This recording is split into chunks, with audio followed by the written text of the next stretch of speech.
You can find just about anything for any price on Amazon. But what are you saving when you go for the cheaper product? Hey, I'm Tom from Pack Hacker, and in this video we are comparing some budget gear to their more expensive counterparts. Let's dive in.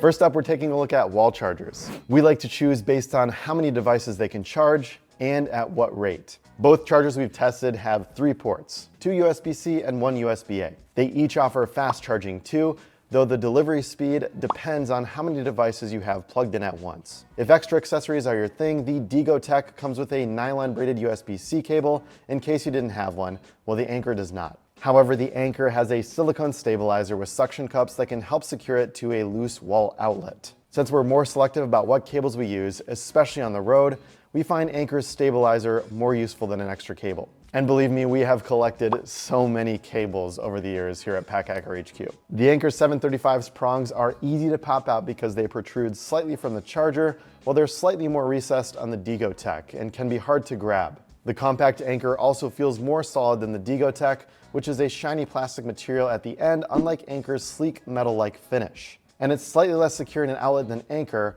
although an LED light turns on when you plug it in, so you know you have power. Of course, fun features are only good if it works well with your gear. When we recharged a dead iPhone 13, which charges at a max of 27 watts, the results were pretty close between these two. The Deegotech took 1 hour and 45 minutes to get the phone up to full power, while the Anker took 1 hour and 40 minutes. And yes, we use the same Apple Lightning cable. If you're looking for performance, there's not a huge difference, but the Anker feels more premium, and it's slightly smaller for easier packing. When you're out and about, you'll want a battery bank to top up your phone fast. And you don't want it to take forever to recharge itself when you're back at the Airbnb. The carbon fiber NITECORE NB10000 has both USB-A and USB-C ports, and you can use them simultaneously to charge 2 devices. Or you can recharge the battery bank with USB-C while powering up your phone with the USB-A. It has a low current mode for headphones and smartwatches too. Then you can keep your step streak going while exploring a new city.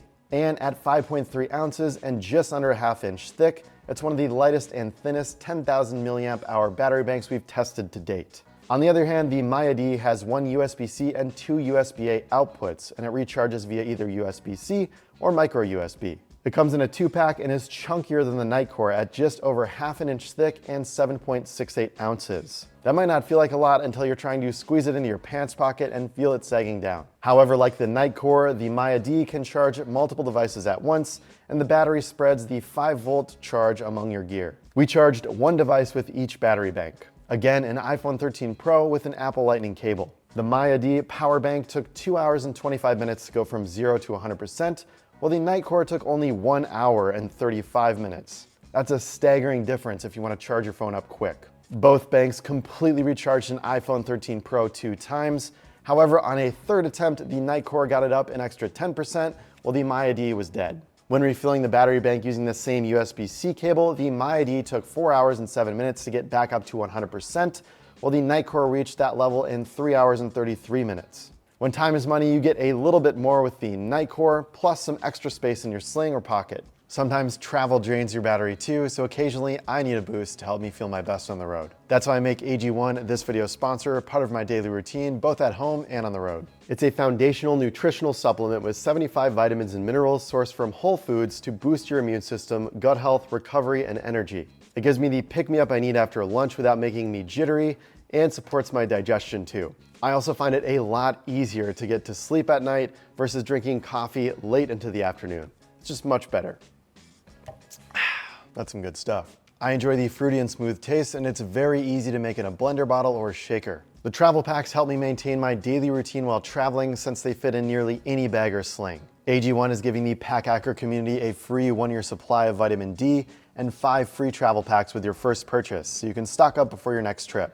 Fall is a great time to try AG1 because you'll get a full spectrum of vitamins and minerals to support your immune system. Go to drinkag1.com/packhacker to get a year's supply of vitamin D3K2 and 5 free travel packs with your first purchase. Now let's check out some more gear.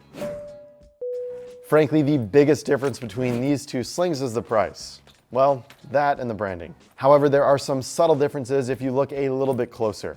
Both of these bags have a nylon exterior with a polyester lining, although we like the more matte finished of the Lanul's fabric. However, it can scuff up pretty quickly, which doesn't look great. The strap is a little softer on the Lululemon, which also has YKK zippers and Duraflex hardware, as opposed to the unbranded hardware on the Lanul. They have a similar fit when you wear them crossbody, although the Lanul feels a little more low profile compared to the Everywhere belt bag. We really like the bendy plastic zipper pull on the Lanul back pocket because it's a little nicer to grasp than the tiny pull on the Lululemon. However, when you look inside the main compartment, the organization is identical, with 3 mesh pockets to hold your phone, wallet, keys, and other tiny essentials. So in this case, if you don't need a Lululemon logo and you're just looking for a 1-liter sling that ticks the same boxes, you can probably save a little money and go for the cheaper version. Of course, the Lululemon doesn't cost that much either, so you're really not saving that much money. If you want even more options, Lauren, our managing editor, compared a bunch of Lululemon Everywhere belt bag dupes, so check that video out over on our reviews channel. So what's the difference between a $30 backpack and one that costs 10 times as much? Quality materials and craftsmanship. And after rigorous testing, we found that both of those things matter in the long run. I traveled the world for 2 years with my trusty GORUCK GR2, living out of it everywhere from Europe to Asia. It's made with durable 1000D Cordura nylon and has YKK zippers and Duraflex hardware. On the other hand, the Wakizashi from Samurai Tactical has 900D polyester and unbranded zippers and hardware. During our stress test, the rainproof GR1 was great at repelling water, except for the spot where we poured it on. The Wakizashi pretty much failed that test, with gear in every pocket ending up wet, and in some cases, soaked. Its materials aren't as abrasion or puncture resistant either, and we found the straps began tearing during our friction test. The GR1 resists punctures and abrasions, although it developed a hole in the front pocket after being dragged behind a car. Chances are you won't be doing that with your travel backpack, but it's nice to know. Overall, if you're looking for a rugged backpack that will stand the test of time, we think the GR1 is worth the investment. If you're just going for looks though, the Wakizashi will give you that tactical look at a much cheaper price. To see the full results of our testing between these two bags and a 511 tactical bag, check out our durability testing video.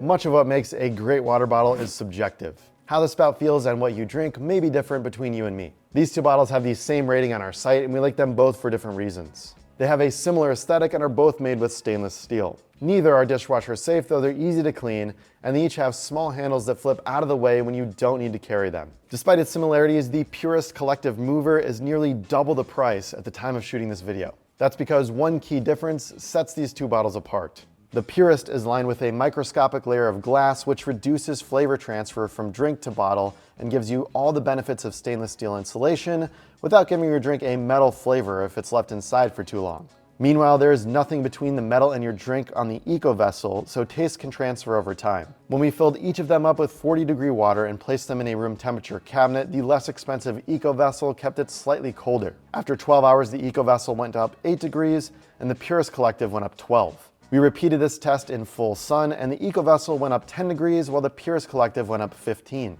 It's a slight difference, and you might not notice, as you're likely to finish the drink before 12 hours passes anyways. That said, you'll have to decide if you care more about the taste or temperature of your beverage when considering which to buy, and also budget, of course. So as you can see, it really depends on what features you care more about when it comes to choosing a more expensive or a cheaper product. What should we test next? Let us know down in the comments below. Thanks for keeping it here at Pack Hacker, your guide to smarter travel. We'll see you in the next video.